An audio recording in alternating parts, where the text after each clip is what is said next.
যুক্তরাষ্ট্রের president Donald ট্রাম্পের পররাষ্ট্র নীতিতে দুটি শব্দ বারবার ফিরে আসে। কূটনৈতিক ভাষায় একে বলা হয় ম্যাডম্যান থিওরি। এটি এমন এক তত্ত্ব যেখানে প্রতিপক্ষকে এ ভয়ে রাখা হয় যে যুক্তরাষ্ট্রের প্রেসিডেন্ট যে কোনো সময় চরম সিদ্ধান্ত নিতে পারেন। প্রশ্ন হলো, এই কৌশল কি ইরানকে আলোচনার টেবিলে আনবে নাকি মধ্যপ্রাচ্যকে ঠেলে দেবে আরেকটি সর্বাত্মক সংঘাতের দিকে? 2025 সালে ইরানের পারমাণবিক স্থাপনায় যুক্তরাষ্ট্রের হামলার পর ট্রাম্প ঘোষণা করেছিলেন এখন শান্তির সময়, কিন্তু কয়েক মাসের মধ্যেই সে বক্তব্য কার্যত অকার্যকর হয়ে পড়ে। ইরানের উপকূল ঘেঁষে বিমানবাহী রণতরী, যুদ্ধজাহাজ ও বিশাল সামরিক বহর পাঠানো হয়েছে, যা স্পষ্ট করে দিচ্ছে ওয়াশিংটন আবারও শক্তির ভাষায় কথা বলতে চায়। ট্রাম্পের দাবি, সামরিক ও অর্থনৈতিক চাপই ইরানকে নতুন এক চুক্তিতে বাধ্য করবে। সেই চুক্তির শর্ত হবে কঠোর পারমাণবিক কর্মসূচি কার্যত বন্ধ, ব্যালিস্টিক ক্ষেপণাস্ত্র সীমিতকরণ এবং মধ্যপ্রাচ্যে ইরানের মিত্র গোষ্ঠীগুলোর প্রতি সমর্থন প্রত্যাহার। হোয়াইট হাউসের যুক্তি, এতে দীর্ঘমেয়াদী যুদ্ধ এড়িয়ে স্বল্পমেয়াদী কৌশলগত জয় সম্ভব।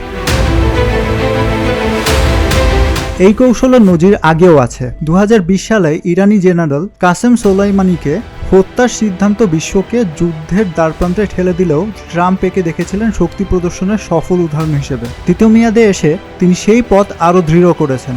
ভেনেজুয়েলার প্রেসিডেন্ট নিকোলাস মাদুরোকে অপহরণের ঘটনাও একই বার্তা দেয়। যুক্তরাষ্ট্র প্রয়োজনে চরম পদক্ষেপ নিতেও পিছপা নয়।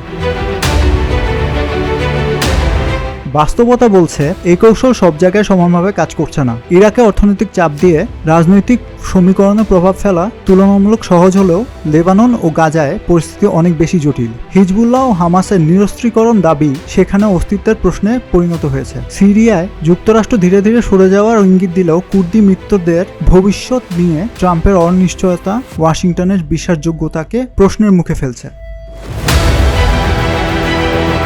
সবচেয়ে বড় ও কঠিন চ্যালেঞ্জ ইরান। তেহরানের দৃষ্টিতে ট্রাম্পের প্রস্তাবিত কোনো চুক্তি বিশ্বাসযোগ্য নয়। অতীতে আলোচনার মধ্যেই হামলা, নিষেধাজ্ঞা ও সামরিক চাপের অভিজ্ঞতা ইরানকে শিখিয়েছে ছাড় দিলে চাপ কমে না, বরং বাড়ে। ফলে ইরানের ক্ষমতা কেন্দ্রের একটি বড় অংশ এখন এই পরিস্থিতিকে দেখছে অস্তিত্বের লড়াই হিসেবে।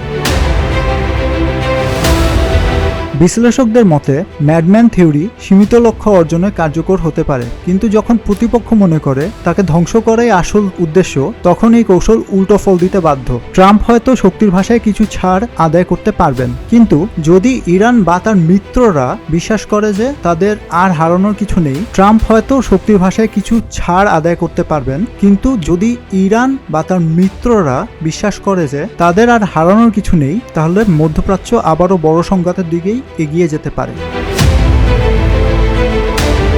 সাকিব রশিদ, প্রতিদিনের বাংলাদেশ।